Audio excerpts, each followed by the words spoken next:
Clerk. Okay, I'm going to call the special meeting of the Board of Aldermen to order on March 12th, 2019 at 6:30 PM in the Aldermanic Chamber. The prayer will be offered by City Clerk Patricia Pietzu, and Alderman at Large Mike O'Brien will lead us in the pledge to the flag. Almighty God, we have the high honor and serious duty to manage the affairs of our beloved city. Fill us, O God, with a spirit of unity and understanding, which enables us to face our multiple problems with a serene mind, with justice and charity for all, so that any and all decisions made by us will always be for the betterment and greater happiness of our fellow citizens. So help us God. Amen. I pledge allegiance to the flag of the United States of America and to the republic for which it stands, one nation under God, indivisible, with liberty and justice for all. Would the clerk please call the roll? Alderman O'Brien. Present. Alderman Gidge. Alderman Harriet Gathright. Alderman Dowd. Present. Alderman Clee. Here. Alderman Laws. Alderman Lopez. Alderman Karen. Here. Alderwoman Kelly. Alderman Jettie. Here. Alderwoman Malizi Gola.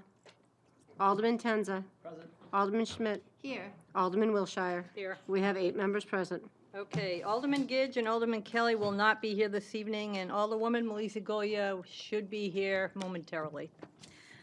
Okay, so tonight we have with us Lisa Foto, Director of Public Works, to give us a presentation on the recycling program. Lisa, would you care to join us? And bring whoever you have. Okay.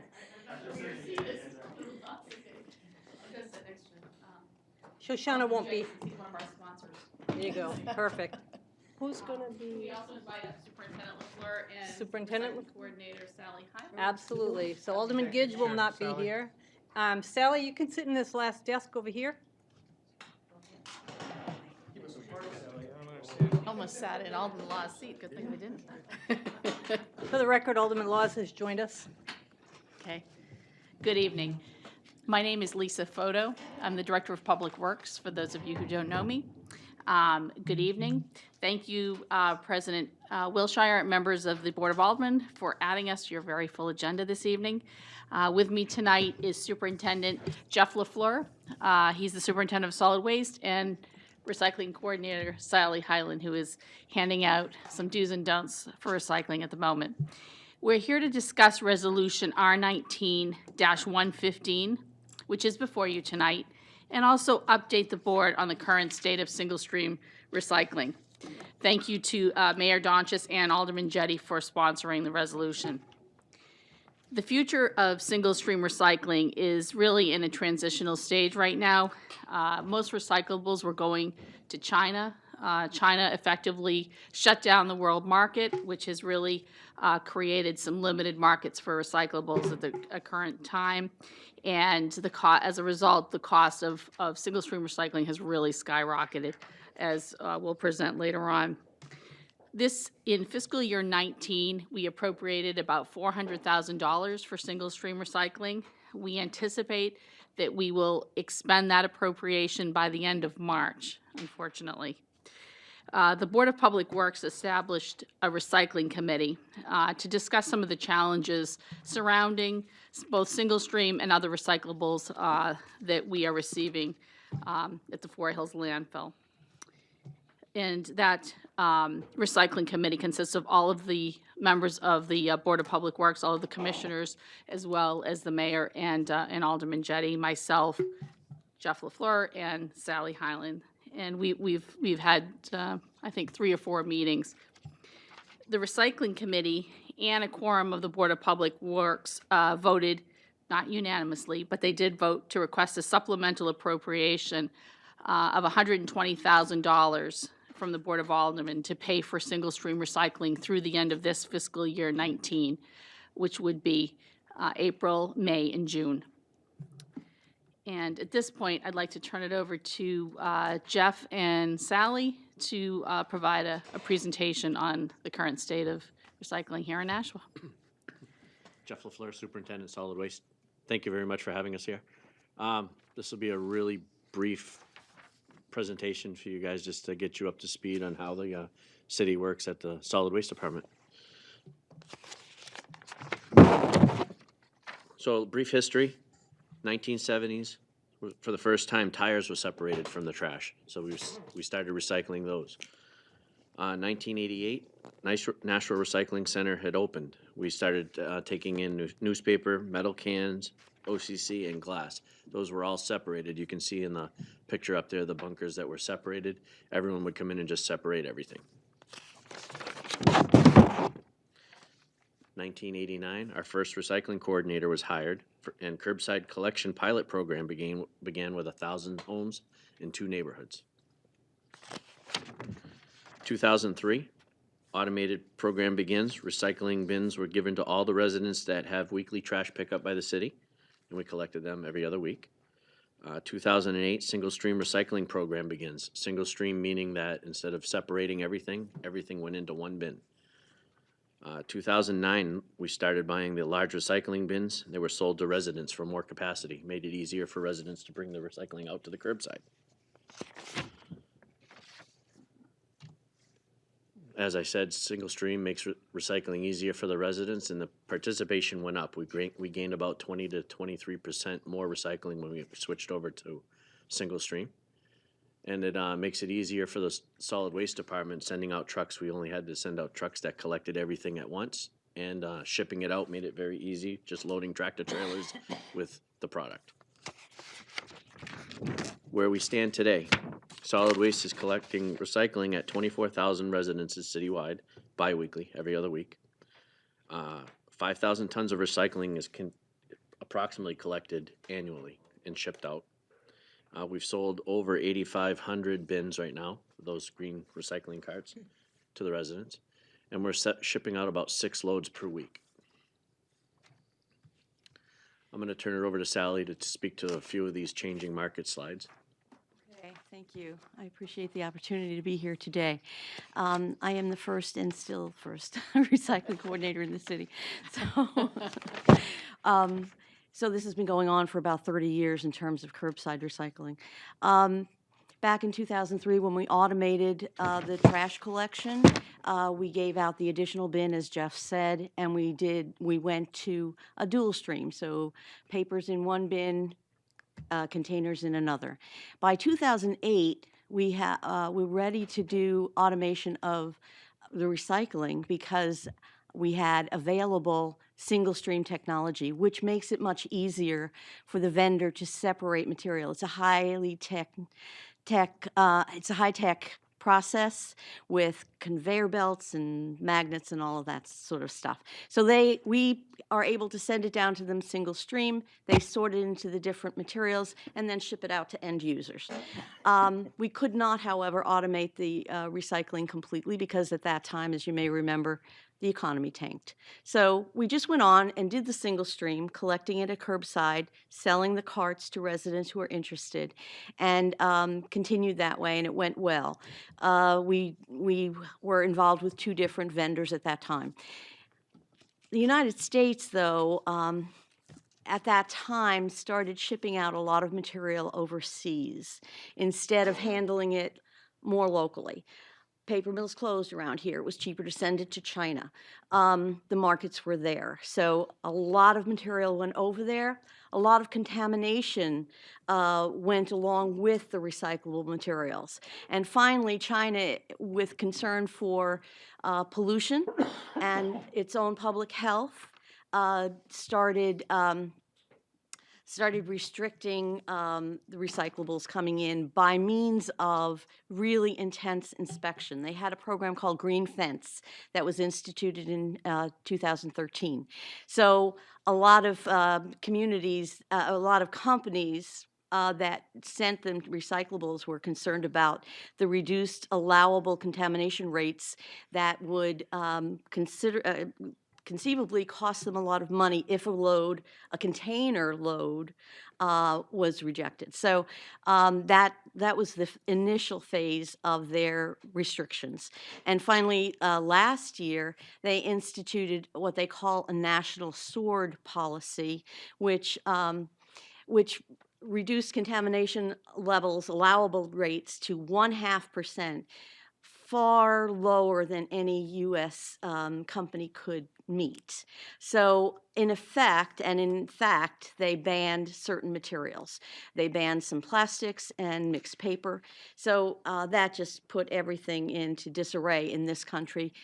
Companies were scrambling to find places to send their materials. Obviously, it was a buyer's market, so it was the costs were increasing for companies, and that has been passed on to the communities as well. So that's where we are. We're seeing some improvements in terms of markets, and our particular vendor, Casella, is proud to at least be able to ship the materials and get them used. But some of the things are problematic. Contamination and we'll go to the challenges page now, because this is what we are trying to work on. Challenges being contamination. We're still seeing people put plastic bags in recycling containers. It has never been allowed. Down at the plant, what happens with those bags is they get caught up in rollers on conveyor belts. They have to stop the operation to extract that. So it's very costly and time consuming. They already have to slow down their rates of processing just so that they catch more stuff. And they're not going to be able to ship, they're not shipping contaminated goods. So that's a problem that we see here at the local level that we're working on.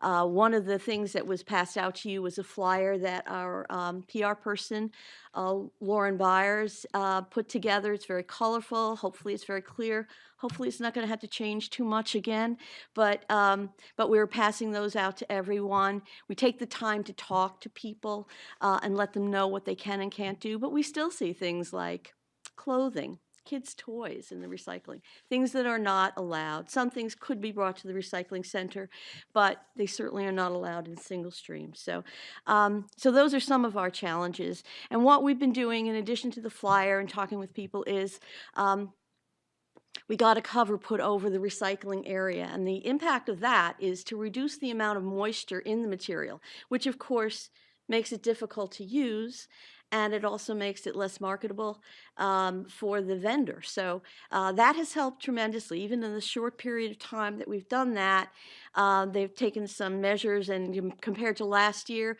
we've seen reduction in the weights just because there's less moisture, especially in the winter months and with all the rain that we seem to be having these days. So that's one thing that has a tremendous impact on our materials. We're continuing to do things that we've been doing for a long time. We work with the kids at the school, and this year's theme for the recycling calendar, and I have copies of that if you'd like, is Recycle Right, to try to get that message out to students and therefore taken home to parents and families.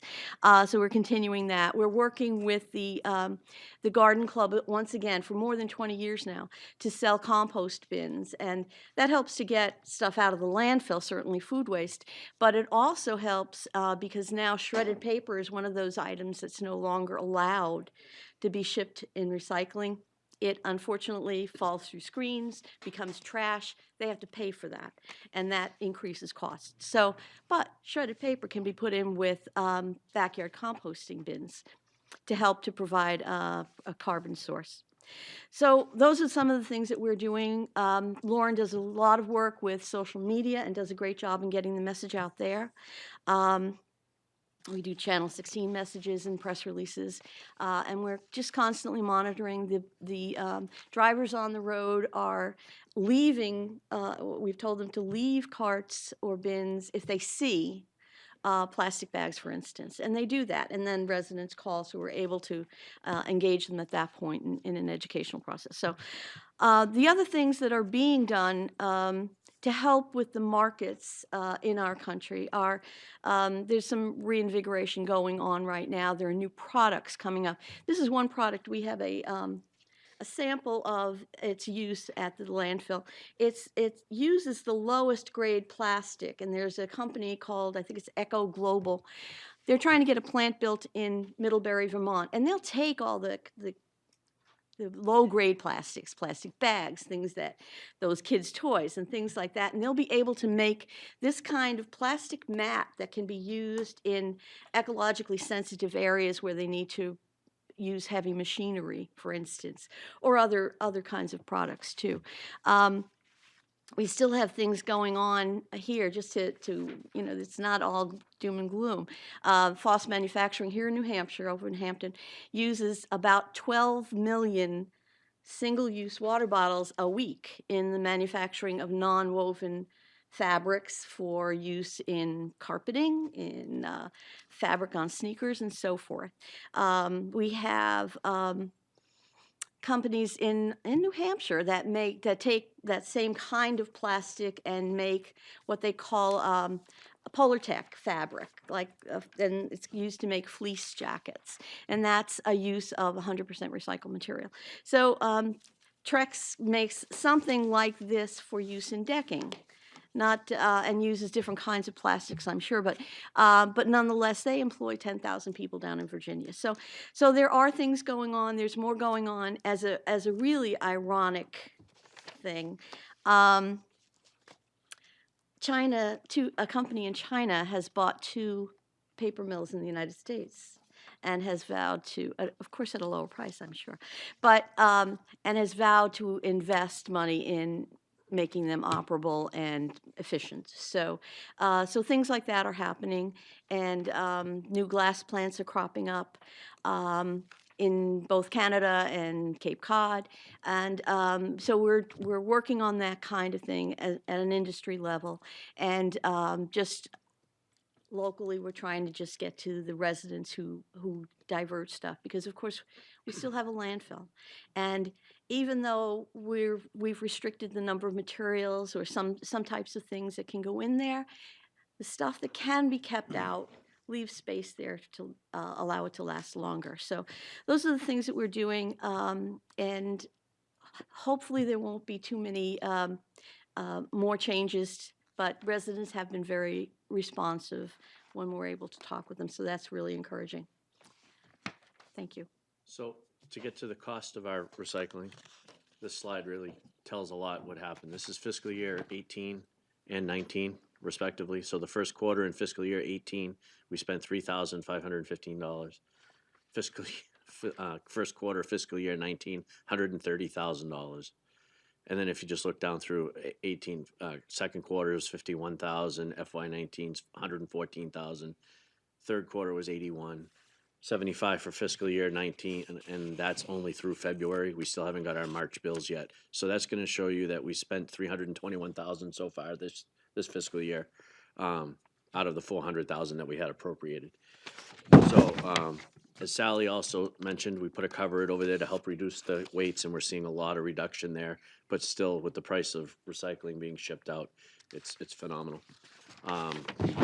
So on my last slide here, there's a couple of options to do. We could continue to recycle until the funding is depleted, and then landfill the recycling until June 30th, which is, it's not the right thing to do. Or we could appropriate $120,000 to continue to ship recycling through the end of the year. The Board of Public Works, this is voted favorably to recommend this option.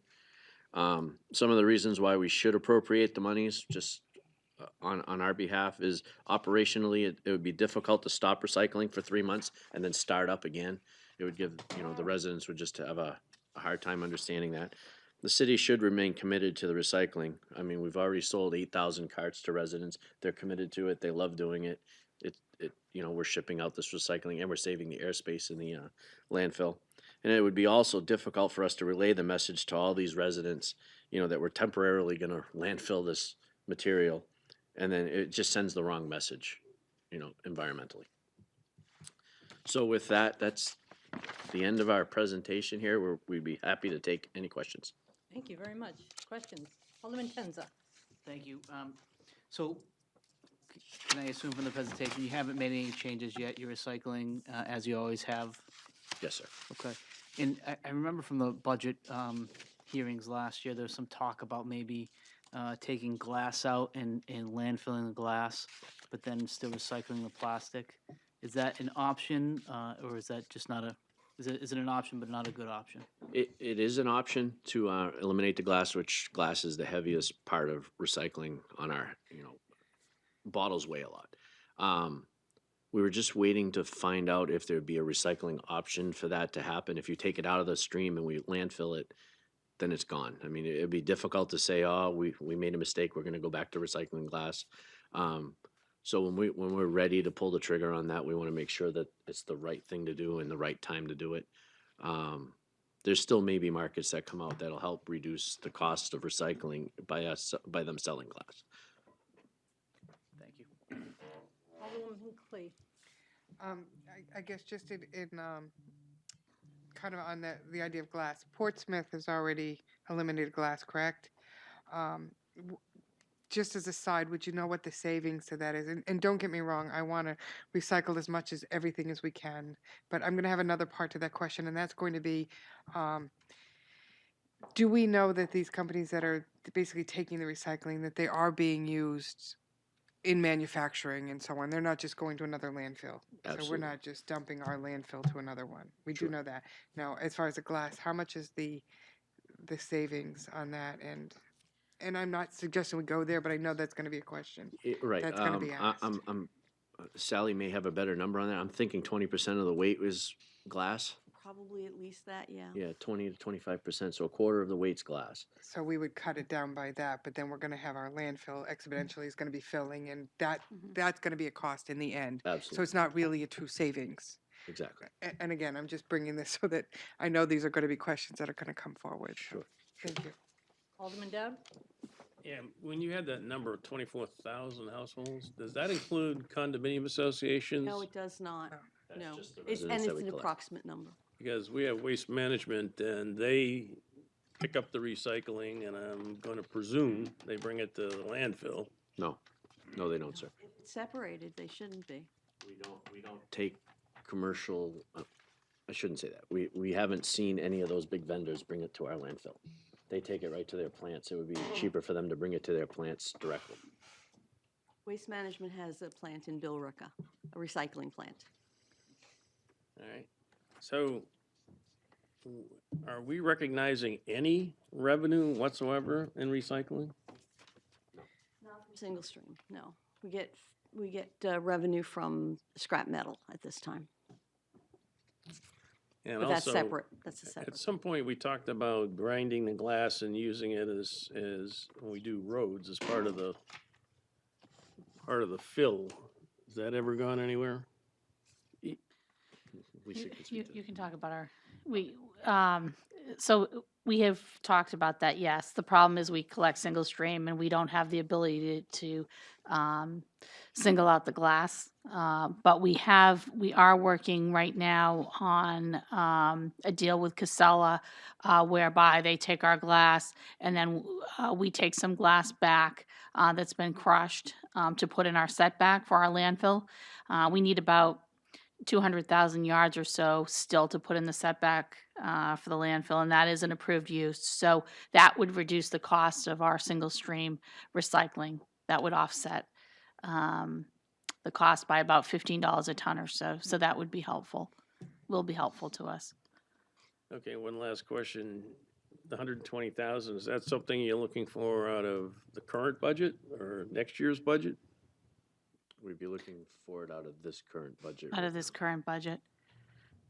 Our revenue has, for our cover material is far greater than we budgeted, so it would come out of that So revenue that we've received.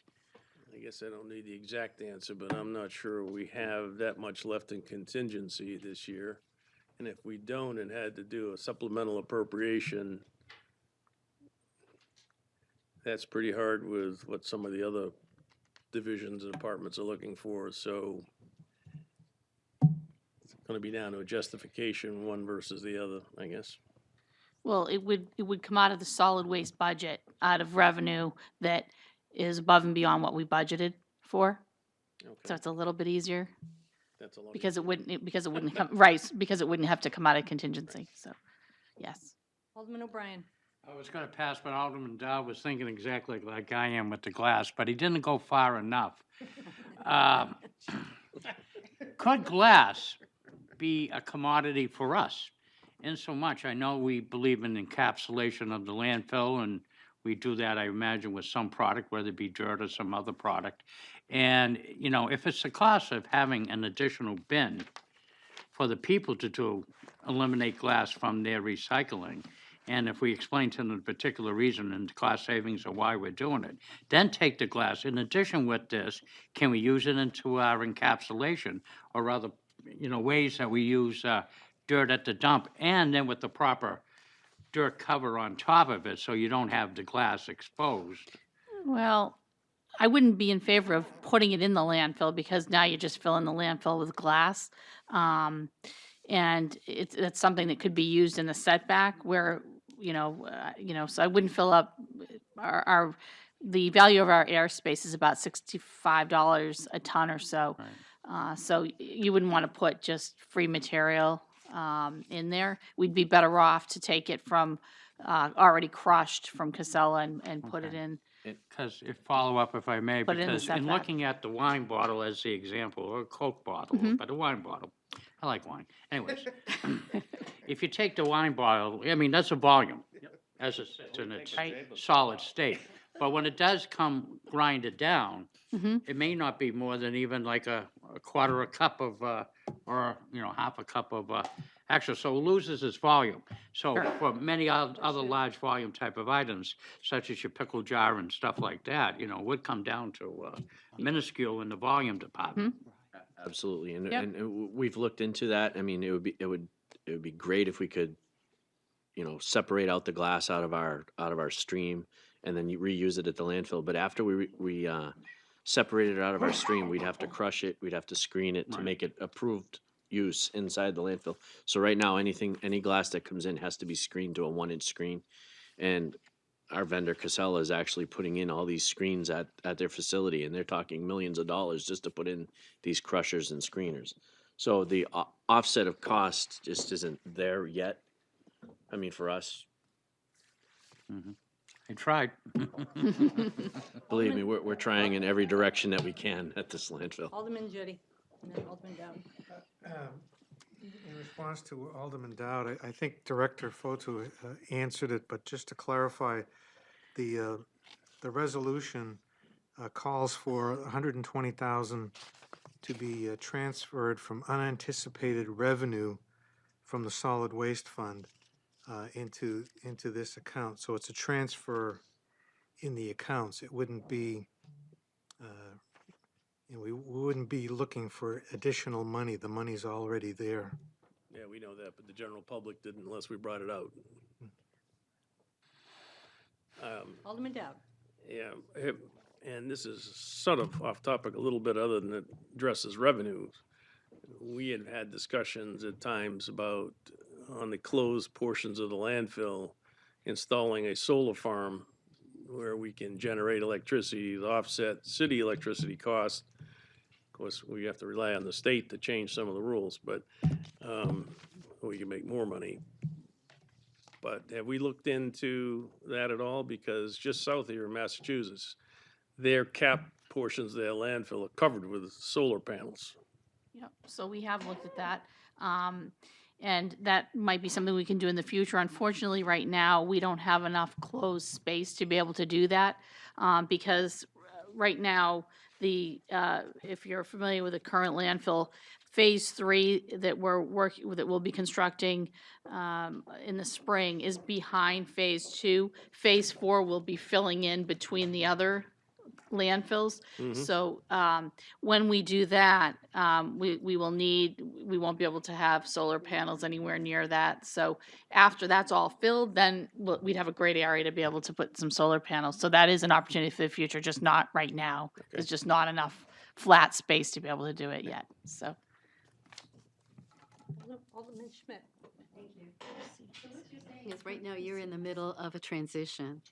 You're looking at all of the options that are out there for the future, and you don't want to do anything that might jeopardize having to take it back, because it's very difficult to get everybody in the city to understand what comes out, what goes in. You don't want to do a flip-flop. Thank you. Any other questions? Thank you all very much. We appreciate